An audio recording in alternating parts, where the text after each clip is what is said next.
माजी मंत्री तानाजी सावंत यांच्या मुलाच्या अपहरणाची बातमी ऐकल्यावर मला थोडंसं हादरायला झालं होतं. म्हणजे मंत्र्याचा मुलगाच सुरक्षित नसेल तर सर्वसामान्यांच्या मुलांच्या सुरक्षिततेचं काय, असा एक विचार मनात चमकून गेला. पण आता जी बातमी येते ती त्याही पेक्षा जास्त धक्कादायक आहे की माजी मंत्री तानाजी सावंत यांच्या मुलाचं अपहरण झालंच नव्हतं. तो मुलगा घरातून भांडण करून निघून गेला. फक्त त्या मुलाला अडवायचे एवढ्यासाठी सगळी पोलीस यंत्रणा कामाला लावणं गरजेचं होतं.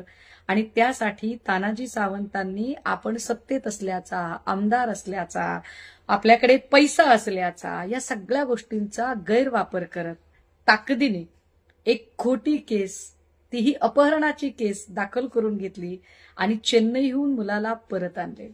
गंभीर आहे. म्हणजे ज्याच्याकडे पैसा आहे त्याला किती चटकन न्याय देण्यासाठी यंत्रणा तयार होतात. ज्याच्याकडे पैसा आहे त्याच्यासाठी यंत्रणा कशा रेड कार्पेट त्याला फॅसिलिटीज द्यायला तयार होतात. एरवी ही सगळी माणसं मात्र अजिबातच गोरगरिबांची साधी एनसीच काय, गोरगरिबांचा साधा तक्रार अर्ज सुद्धा ऐकून घ्यायला तयार होत नाहीत. धन्य ते मंत्री महोदय, धन्य ते पोलीस स्टेशन.